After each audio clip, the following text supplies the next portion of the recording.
All right. Hello. Hello, anyone and everyone that's watching this. It's me, Nicole. Date's coming at you from my office, guest room, Davis's closet. Kind of a really weird space. I don't know how many videos I will record in here, and where my environment will change and what it will look like. But I just wanted to give you guys a heads up of what this vlog is going to be about. So, 2 weeks ago, I discovered that I have a brain tumor. It's 5 centimeters long, at least it was in the first MRI video, or the MRI that was taken. Let me grab a picture of that just to see if I can even show you. And it is cancerous. So I do have brain cancer. Here is a photo. Yes, my screen is cracked. So if you can see that gray swollen area, that is swelling, and the actual tumor is that dark 5 centimeter area, right? Okay. So this is located on my left side of my head. On my frontal, my temporal, and my basal ganglia. And my basal ganglia and the area where it is, that's kind of deep within my head. It's not really like on the top or anything. It's deep in there, and it's impacting my motor skills and my vision and my speech. So it's kind of a really big deal. So we discovered that I had a brain tumor for like 3 weeks prior to going to the emergency room. I was having these episodes, if you will. So I was having what is apparently a seizure, and I didn't know that it was a seizure because it was very much awake and aware. But I would get this weird sensation, is how I described it, and how I am describing it, where I'd get like this weird taste in my mouth, and then all of a sudden, I felt like I needed to just spit up a bunch of saliva, ultimately. So, definitely thought it was like a weird episode, like why am I spitting up, like I don't know what's happening to me. And it happened for the first time when I was washing my face with my Arbonne products, so I was like, did I just get like weird lotion in my mouth, like what? No, but it happened a good amount of times, and it was every day pretty much after the first day, about 3 weeks ago, 4 or 5, maybe almost 5 weeks ago at this point.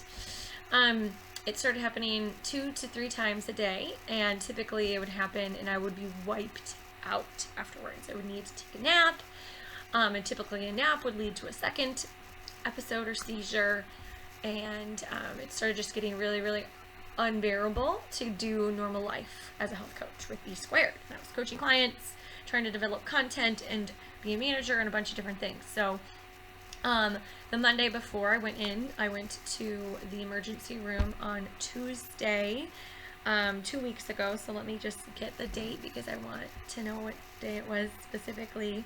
The 9th, so the day before my brother's birthday. But on that Monday, I was working from home. I had texted Laura and asked if I'd be okay. And the whole day I had a headache, probably like on a scale from 1 to 10, 8 out of 10, discomfort. And it kept like throbbing, coming and going. And I somehow managed to like get through that work day. Didn't do very much, but I managed to work. And then that next day I was like, I'm going to the acupuncturist. I called that day, made appointments to various doctors, and acupuncture was one of them. And so I went to the acupuncturist on that Tuesday morning, the 10th, my brother's birthday, and I got treatment that day. They had put in like 6 needles all over my body, and I didn't really know what to expect, but I was grateful for having access to an acupuncturist at Davis's school for really affordable. They weren't sure really what was wrong with me other than like the weird pains and things that I was having, so I got some treatment. And then I had a coaching call to go over someone's food sensitivity test with our chief medical advisor. So I did the coaching call, at the school location at Davis's school, and then I drove from the school to work. And what's weird is I get pretty bad motion sickness in general. But when I got on the elevator at my work building in St. Louis Park, we office out of the 7th floor. There's an office center location there. And so I got out of the elevator and was walking in to where I work, and I felt like I was very drunk. Like I had just had a whole bunch of shots of tequila or something, but I was like out of body. I feel like I had too much to drink kind of feelings. Dizzy, just like the most dizzy is what I should say that I was feeling. And trying to work, but I was so distracted by it. Ultimately, I was sitting in our office at my desk trying to eat my lunch. Well, there was a meeting happening in the room, and then Lauren was on a phone call, so it was just a lot of noise, and I was just trying to stare at my computer screen and eat and be normal. Very, very, very, very, very distracted.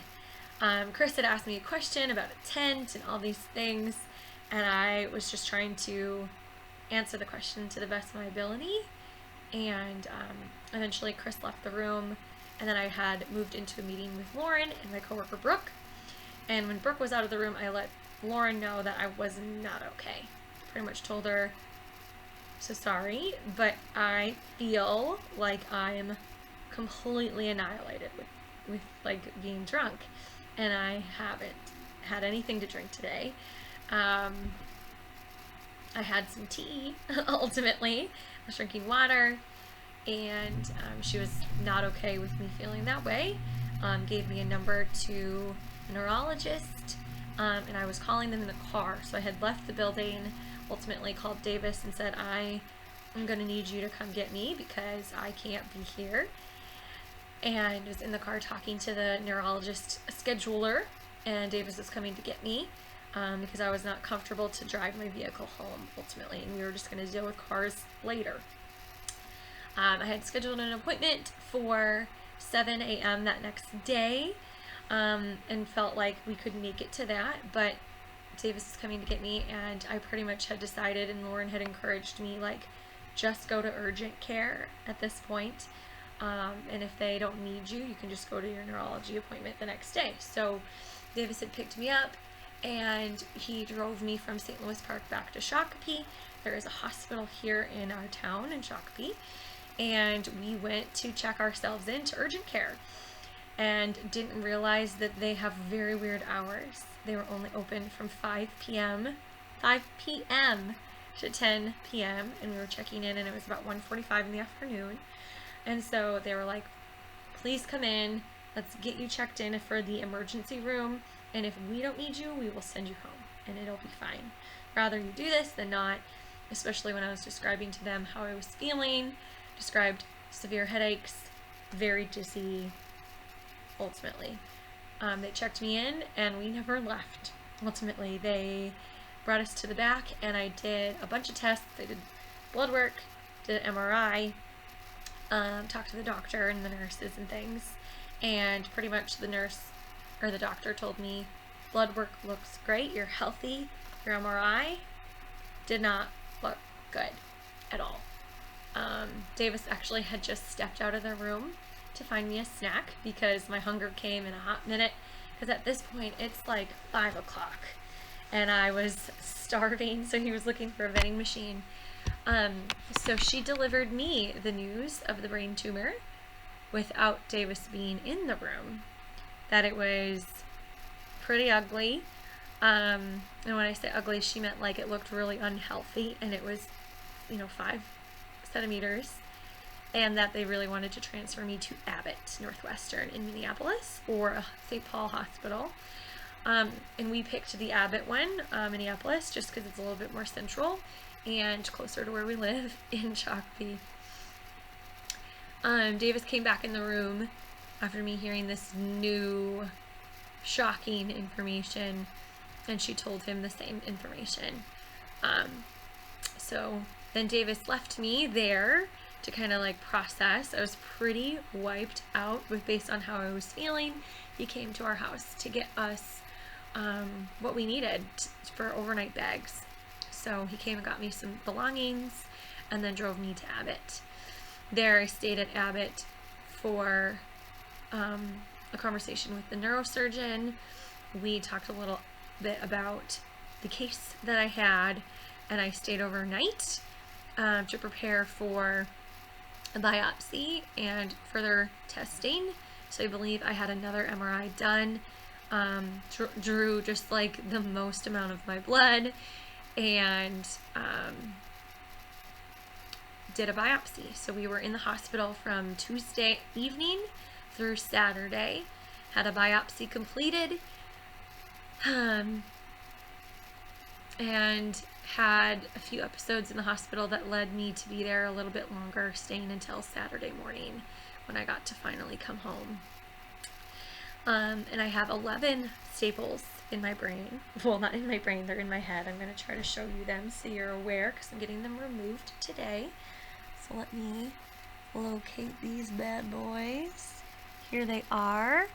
I've got 12 staples from Dr. Kapurch, Joe Kapurch, doing my biopsy. He's a fairly young surgeon, neurosurgeon, and I'm going to see him today as well, because after coming home from the hospital on that Saturday, then next week we went back to meet with them again for, I believe it was just like a follow-up appointment to talk through chemo and radiation, and what my plan was. And that was the plan. So they had discussed, all right, we believe that Nicole should do some chemo, radiation, and potential surgery. And the potential surgery was going to be discussed at this like full-on Friday case study where they discuss all of the brain tumor cases in Minnesota at Abbott Northwestern. And so they discussed that on this past Friday. So that was the 20th, I believe, since today is the 23rd. Nope, that was the 19th. And they're going to tell me what their thoughts are about brain surgery today when I get my staples removed. So my mom is coming to that with my dad, I think, and then Davis and I. So we're going to learn a good amount of information today about what is to come. But for now, we know that I'm going to have an all-day oncology appointment for radiation tomorrow. I'm going to be at the doctor or the hospital for like 5 hours, learning what that's going to look like, and when that's going to start, unless we learn today that they would like to have brain surgery sooner. But that's kind of the updates in terms of staples in my brain, having a brain tumor, and what I'm hoping to use this video footage for. But otherwise, I haven't talked about how I'm feeling about anything. And the biggest thing is I'm just completely overwhelmed with the Lord, I guess, allowing this for my life, because it's not what my plan was. I kind of feel like my own life and my own destiny and my own career is being ripped away from me very intentionally for me to like very truly rest and walk a different path and go through this experience, to have this story to share with my clients. But I'm pretty mad. Like I'm mad that it's happening in the first place, because it's not what I wanted to happen. But as I learned at church this past Sunday, this sermon was all about expectations, and that you have to adjust your expectations for the Lord and the expectations He has for you instead. And so I'll learn from this, and hopefully it'll be for the best.